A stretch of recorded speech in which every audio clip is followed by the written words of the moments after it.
Peuple de Dieu, vous êtes là ce matin? Alors, j'aimerais que tu... Aujourd'hui, c'est le moment où nous allons passer de la statique à la dynamique. Ce moment de temps que nous avons pris pour parler de Marthe et de Marie, la religion, la relation, l'intimité. Ce moment que nous avons pris et nous avons parlé de comment nous attacher, comment séjourner, comment demeurer dans la présence de Dieu. Ce matin, nous allons évoluer et passer dans le cas pratique. Comment séjourner dans la présence de Dieu. Rentrer dans la présence de Dieu. Rentrer dans la gloire de Dieu. Pour rentrer dans la présence de Dieu, ça demande des attitudes. Pour entrer dans la présence de Dieu, ça demande un comportement. Et la présence de Dieu, il y a 3 étapes. J'ai dit tantôt, il y a le parvis extérieur. Quand nous sommes dans le parvis extérieur, c'est difficile d'être dans la présence de Dieu. Ce matin, nous n'allons pas prêcher. Ce matin, nous allons faire un cas pratique. Et nous allons voir comment nous pouvons passer du parvis au lieu saint et du lieu saint au lieu très saint. Et j'aimerais demander votre attention et surtout le cœur et l'esprit de Dieu qui est en vous. C'est pour cela que je vais commencer par le parvis.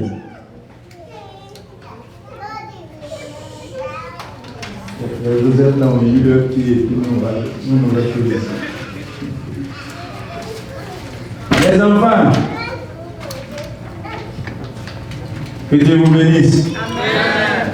Quand une famille a trop de bruit, c'est une famille bénie. Amen. Et cette bruit vient des enfants, c'est vraiment la grâce de Dieu. Amen. Quand je les vois courir, quand je les vois, ça me réjouit. Quand chez toi c'est silencieux comme cimetière, c'est pas bon. Ça, c'est pas du tout bon. Chez toi, la bénédiction de Dieu, quand tu rentres ici, ça crie ici, ça coule ici, ça poigne ici, les verres se cassent ici, tu dis, hey, reste tranquille. Oh, les enfants là même, c'est ça la bénédiction de Dieu. Amen. Amen. Amen. Alors, ce matin, j'aimerais attirer beaucoup votre attention. Pour entrer dans la présence de Dieu, ça demande une préparation. Ça demande une disposition. Ça demande à ce que vous pouvez venir ici, en général. Voilà, il faut tout caler. Et puis, ça dépend de toi.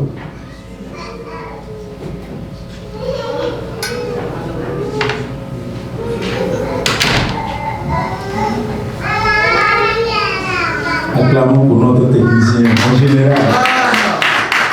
Amen. Pour entrer dans la présence de Dieu, ça demande une attitude. Ça demande une préparation. Qu'on se dise la vérité. Moi-même qui est pasteur, je ne vais pas vous mentir. Je ne peux pas entrer dans la présence de Dieu avec certaines attitudes, avec une situation. Par exemple, les vendredis nuits, nous avons des prières ici. Nous avons des programmes de prière. Quand on prend un exemple, quelqu'un qui quitte son boulot et il est en train de venir à la prière de vendredi nuit. On dit dimanche, il y a culte. Il quitte sa maison, il est en train de venir à l'église. Mais vendredi nuit, en quittant son boulot, son manager a crié sur lui. Ou avec son collègue, ils ont eu des discussions chaudes. Ça n'a pas allé. Ou soit avec son roommate, ils se sont manqués. Et il est venu à l'église avec cette lourdeur. Il est venu à l'église avec ce fardeau, ce problème. Il est arrivé à l'église, on a donné une nouvelle que sa maman ne se sent pas et que c'est vraiment grave, hospitalisé. Il est arrivé à l'église avec un cœur gros, avec un cœur réellement chargé. Et quand il arrive, il s'assoit, le pasteur se lève, nous allons prier le Seigneur. Sans préparation. On donne le sujet, il se lève, il commence à prier. Il prie.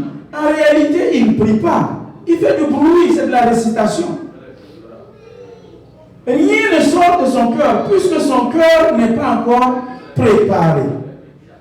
Quand tu as des problèmes, quand tu as des soucis, quand tu es triste, tu ne peux pas prier. Tu ne peux pas te connecter avec ton Dieu. Quand l'exaucement tarde et que l'exaucement commence à être un fardeau, la requête commence à être un fardeau, tu n'arrives pas à prier sincèrement. Il faut que tu arrives à te préparer.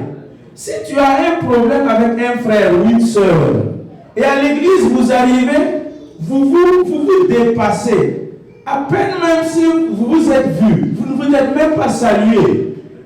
Tu l'as croisé, tu l'as dépassé, tu l'as ignoré, tu as fait comme si tu ne l'as pas vu parce que vous avez des antécédents.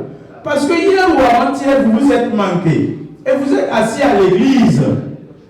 On dit c'est le moment de la prière. Tu te lèves, tu veux prier. C'est pas que tu ne pries pas. Les gens voient ta bouche ouvrir, tu parles, on entend. Mais en réalité, tu n'es pas réellement dans la présence de Dieu. Il ne faut pas qu'on va se leurrer, il ne faut pas qu'on va se flatter. Quand ça ne va pas, ça ne va pas, on ne peut pas prier. Le parvis extérieur du temple, nous sommes le temple du Saint-Esprit. Tu es le temple du Saint-Esprit, tu as un parvis extérieur. Et dans ton parvis extérieur, c'est là-bas que je viens de dire, il y a les soucis, il y a les problèmes. Il y a les difficultés, ça ne va pas du tout dans le parvis extérieur. Quand tu te mets dans le parvis extérieur, tu vas voir que les bruits des gens, les coups de fil, les SMS, ces choses vont rentrer quand tu es dans le parvis extérieur. Et dans le parvis extérieur, là-bas il y a la cuvette d'airain. Là où le sacrificateur, le souverain, il lave ses mains en guise de sanctification, en guise de se purifier, en guise de se préparer et de se nettoyer. C'est pour cela que d'autres communautés appellent des ablutions. Laver les mains, laver les yeux, nettoyer les narines, les oreilles, les pieds. C'est ça, ils font les ablutions. Dans le parvis extérieur, il faut que tu te prépares, tu te nettoies et tu te purifies. Mais au parvis extérieur de nos jours, il n'y a plus qu'une cuvette qui est déposée que nous allons laver nos mains et nos pieds avant de rentrer dans le lieu saint. Comment nous nous lavons dans le parvis extérieur? Comment nous allons nous préparer dans le parvis extérieur? C'est ça que nous allons voir tout doucement.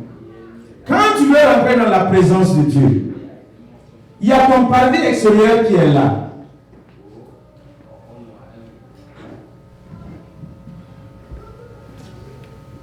Un vendredi nuit, nous avions déjà fait ça. Je vais le reprendre un peu. Voici mon téléphone. Et mon parvis extérieur, je suis là-bas avec ma chaise. Donnez-moi une chaise, s'il vous plaît.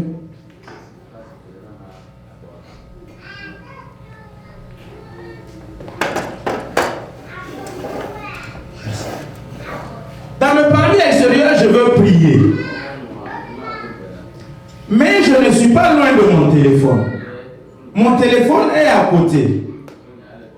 Et dans mon parvis extérieur, vous allez voir que mon cœur n'est pas préparé. J'ai des soucis, j'ai des problèmes. Au service, ça ne va pas. Ça ne va pas du tout. Mes finances, ça ne va pas. La fin du mois s'approche. Ça, c'est ça qu'on appelle la réalité. La réalité, c'est concret. C'est pas abstrait, c'est concret. Tu peux palper. Ça veut dire que le loyer, tu n'as pas l'argent pour payer. Ça, là, tu n'as pas besoin d'un prophète pour qu'il te dise que tu n'as pas l'argent. Toi-même, tu sais que tu n'as pas l'argent. Et maintenant, avec ce fardeau, tu veux prier. Fardeau du loyer. Et ensuite, tu entends qu'il y a ta maman qui est malade au pays. Deuxième fardeau. Tu n'as pas les moyens pour envoyer pour son intervention. Ton mari, au travail, on vient de le chasser. Troisième fardeau. Quatrième fardeau, à l'école, ton enfant, ça ne va pas et il est expert. ces choses, ça vient sur toi. Et maintenant, tu arrives pour prier le Seigneur. Et tu t'agenouilles. Quand tu commences à prier, tu veux ou tu ne veux pas, ces choses vont venir un à un dans ta tête. Quand tu vas commencer à prier, les soucis, ça est en toi. Au parvis extérieur, ça c'est les facteurs intérieurs qui sont en toi. Ce n'est pas extérieur d'abord. Ce que toi-même tu portes, les personnes ne voient. La maladie, tu ne te sens pas, ça ne va pas. Aujourd'hui, ça va, aujourd'hui, demain, ça ne va pas. Ça balance. Et tu marches avec ça. Tu es à l'église, on dit on va prier. Tant que tes fardeaux ne sont pas enlevés, tu fais du bruit. C'est la récitation que tu fais. En réalité, c'est difficile. Ça ne dépasse même pas le toit. Maintenant, qu'est-ce qu'il faut faire? Les facteurs intérieurs. Maintenant, les facteurs extérieurs. Tu t'agenouilles pour prier. Dès que tu commences à prier, tu n'es pas loin de ton téléphone. Le téléphone, peut-être même qu'il ne sonne pas toute la journée. C'est au moment où tu veux prier là que le téléphone commence à sonner. Et il sonne avec insistance. Sonne avec répétition. Tu ne reçois pas des messages quand tu es seul, quand tu ne pries pas. C'est quand tu es au sérieux, tu veux prier, que les messages sont là, et pendant que tu es en train de prier, tu ouvres les yeux de temps en temps, tu regardes les messages. Pire, si tu veux utiliser le portable pour méditer la parole et puis commencer la prière, dès que tu ouvres, tu commences Matthieu chapitre 5, tu commences à lire, quand tu as fini le premier verset, un SMS rentre, tu fermes la parole de Dieu, qui est la parole de Dieu, et tu pars ouvrir la parole d'un homme pour écouter et puis lire. Le parvis extérieur. Quand tu ouvres la Bible, tu ouvres la bouche de Dieu. Dieu parle, je vais écouter. Et tu ouvres la Bible dans ton téléphone, tu dis Dieu parle. Dieu commence à te parler, un SMS rentre, tu fermes la bouche de Dieu, tu pars ouvrir les SMS, tu lis et tu reviens. Dieu ne va plus te parler. Dans le parvis extérieur, le voisin ou l'ami ou la soeur qui ne vient jamais sur toi là, dès que tu te mets au sérieux pour prier, à la porte il y a quelqu'un qui knock. Tu veux, tu veux pas, la porte qui est en train de knocker, tu vas arrêter pour aller voir qu'est-ce qui se passe. Au parvis extérieur, il y a des facteurs intérieurs et il y a des facteurs extérieurs. Pour entrer dans la présence de Dieu, nous devrions gérer ces facteurs intérieurs et facteurs extérieurs. Sinon, si tu restes dans cette attitude de cœur chargé, tu vas prier, gêner, il n'y a pas de résultat. Et si vous voyez la plupart du temps, nous les chrétiens, les églises charismatiques, nous qui prions beaucoup, la plupart de celui qui prie beaucoup et qui prie trop, c'est quelqu'un qui n'est pas exaucé. Et quand nous ne sommes pas exaucés, nous sommes frustrés. Frustrés. Quand tu vois quelqu'un qui court beaucoup de pasteur en pasteur, prie pour moi. Généralement, la personne n'est pas exaucée. Quand nous sommes exaucés, toi-même tu sais. Sur 50 prières, tu n'as même pas la moitié qui est exaucée. Le pourcentage de tes requêtes, des exaucements, ça ne dépasse même pas 10%. Et c'est ça qui nous frustre, nous les chrétiens. Tu jeûnes 3 jours, tu sors après le jeûne, il n'y a pas exaucement. Tu attends exaucement, ça ne vient pas. Tu ajoutes une semaine, 21 jours, jeûne de Daniel, jeûne de Moïse, jeûne de 40 jours, il n'y a pas exaucement. Ça frustre, ça te met dans la confusion. Le parvis, c'est difficile d'avoir un exaucement dans le parvis. Il faut que nous bougeons. Si nous arrivons réellement à nous décharger, ça veut dire au pied du trône de la grâce. Hébreux 4, 16. Approchons-nous donc avec assurance. Quand tu viens avec assurance dans la présence de Dieu, quand tu viens avec un cœur sincère dans la présence de Dieu. Quand tu viens véritablement décharger et abandonner, entre les mains de Dieu, tu te décharges et tu expliques tes problèmes, tes soucis. Tu ne veux pas se briser. Quand David dit le Seigneur m'a brisé, le brisement, ce n'est pas qu'on te tape, puis on te brise. Dieu ne brise pas quelqu'un. Le brisement du cœur, c'est quand simplement tu te dis toi-même que je ne peux pas moi-même de ma propre force. C'est ça le brisement du cœur. Quand tu dis que Seigneur, je suis incapable de réaliser ça de moi-même, c'est ça le brisement du cœur. C'est là que tu reconnais, tu sais que réellement ce n'est pas par ma force, ce n'est pas par ma puissance, mais c'est par le Saint-Esprit. C'est ça le brisement du cœur. Et réellement, quand tu es fatigué et chargé, que tu viens avec un cœur sincère de Hébreux 4,16, approchons-nous donc avec assurance, avec un cœur sincère, du trône de la grâce de l'Éternel, et nous déposons, et lui, il va nous donner l'exaucement de nos besoins. Dans le lieu du parvis, Hébreux 10,10, dit le sacrifice du corps de Jésus-Christ nous a sanctifiés une bonne fois pour tous. Le sacrifice que Dieu a fait m'a sanctifié, il t'a sanctifié. Et c'est dans le parvis que tu dois chercher à te laver, à te purifier, à nettoyer tes robes sales, à tout sanctifier. Et Jean 17,17 nous dit que la parole de Dieu nous a sanctifiés. Sanctifie-les par la vérité. Sanctifie-les par ta parole. C'est la parole de Dieu qui nous sanctifie.